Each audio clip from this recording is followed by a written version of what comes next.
ایک غریب آدمی بدو رات کے وقت وہ کہیں بیچارہ صبح سے چلا تھا، مدینے پہنچتے اسے رات ہو گئی۔ اس نے ڈرتے ہوئے نا خیمہ ہی باہر لگا لیا، جہاں رات ہوئی نا آدھی رات ہو گئی، 1-2 بجے سمجھ لے پہنچا مدینے، تو اس نے باہر نے خیمہ لگا لیا۔ بیوی اس کی امید سے تھی، بچے کی ولادت کا وقت قریب آ گیا، بیمار ہو گئی، اس نے خیمہ لگایا۔ بیوی اندر ہے، حضرت عمر فاروق گشت پہ تھے رات کو، ساتھ ایک غلام تھا۔ حضرت عمر فاروق رضی اللہ تعالیٰ عنہ کہنے لگے وہ آگ جل رہی ہے تھوڑی سی، پتہ کرو کون ہے۔ تو آپ کا غلام پتہ کرنے گا تو بدو نے ڈانٹ دیا، کہنے لگے جاؤ تمہیں کیوں بتاؤں۔ حضرت عمر خود گئے، کہنے لگے مسافر بھائی بتا تو صحیح۔ کہنے لگا جی چھوڑے، میں آپ کو کیوں بتاؤں، میں کون ہوں، کیسے آیا ہوں۔ فرمایا خیمے کے اندر سے کراہنے کی آواز آتی، کوئی درد سے چیخ رہا ہے، بتا ہمیں بات کیا ہے۔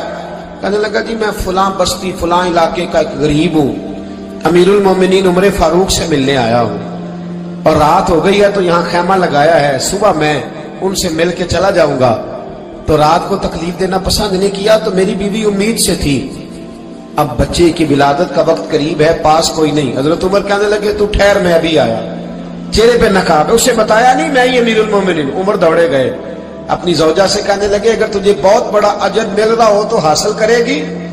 کہا کروں گی۔ تو کہنے لگے چل پھر میرے ساتھ، بہت بڑا اجر ہے، ایک دوست کے ہاں ولادت کا وقت ہے، ضرورت کی چیزیں ساتھ لے لو۔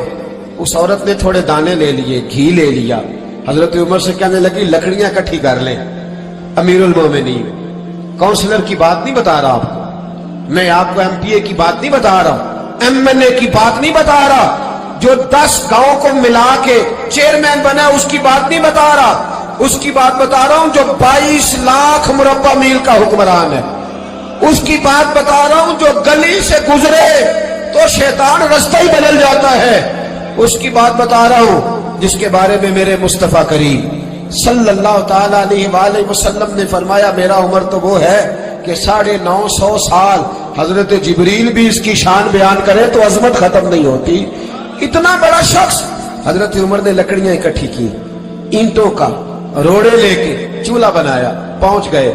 آپ کی زوجہ کہنے لگی یہ تھوڑے دانے ڈال لیں، گھی ڈال لیں، اور ایک لکڑی لے کے اس کو ہلائیں، تیار کریں۔ خود زوجہ اندر چلی گئی، حضرت عمر باہر پکانے لگے۔ وہ بدو کہتے ہیں میں اس طرح کا ان کے ساتھ بہیو کرنے لگا جیسے کو کسی چوکیدار کے ساتھ نہیں کرتا۔ میں نے سمجھا جی عمر نے چوکیدار رکھے آنے جانے والے مہمانوں کا، میں کبھی پانی کا پیالہ مانگتا، کبھی کوئی بات، عمر دوڑے جاتے، کبھی پانی لاتے۔ او مسلمانوں، او میرے رسول کے غلاموں، عزیزو، حضرت عمر فاروق، وہ غلام کہتا ہے میں عمر سے کہتا، میں کہتا غلام پانی لا تو عمر دوڑ کے پانی لاتے۔ میں کہتا تجھے گھی پکانا بھی آتا ہے، پہلے بھی کبھی پکایا ہے؟ تو عمر فرماتے کوشش تو کر رہا ہوں۔ میں کہتا پہلے بھی کبھی تیری بیوی نے یہ کام کیا ہے؟ تو حضرت عمر کہنے لگے مجھے یاد نہیں، پوچھ کے بتاؤں گا۔ کہتے کیا رنگ تھا، کیا انداز تھا، کیا مصطفیٰ کی تربیت تھی، کیا انداز حضور نے سکھائے غلاموں کو۔ یہ کس طرح کا امیر ہے کہ یہ ہڈیاں پکا رہا ہے، پھونکے مار رہا ہے ایک غریب کے لیے، دیہاتی کے لیے جسے جانتے بھی نہیں۔ اندر اس شخص کی بیوی کے ہاں بیٹا پیدا ہوا تو حضرت عمر کی بیوی اندر سے بول کے کہنے لگی امیر المومنین مبارک ہو، آپ کے دوست کے ہاں بیٹا پیدا ہوا ہے۔ جب کہا نا امیر المومنین مبارک ہو تو وہ شخص کہتا ہے میرے ہاتھ کانپنے لگے اور میں اس طرح دوڑا کہ میری پگڑی گر گئی۔ میں دوڑا تو عمر نے بلایا، کہا کدھر جاتے ہو؟ کہنے لگا آپ امیر المومنین ہیں، آپ امیر المومنین، آپ عمر ہیں، کیسر و کسرا جس کے نام سے کانپے آپ وہ ہیں، جسے مصطفیٰ نے دعا مانگ کے اللہ سے مانگا وہ والے عمر ہیں آپ، جس کے لیے علی المرتضیٰ فرماتے ہیں میں روز دعا کرتا ہوں وہ والے عمر ہیں، جس کے بارے میں ابو بکر صدیق نے فرمایا تھا کہ میں اللہ سے کہوں گا مولا جو تیرے محبوب کی امت کے حق میں سب سے بہتر تھا میں اسے خلیفہ بنا کے، وہ والے عمر ہیں۔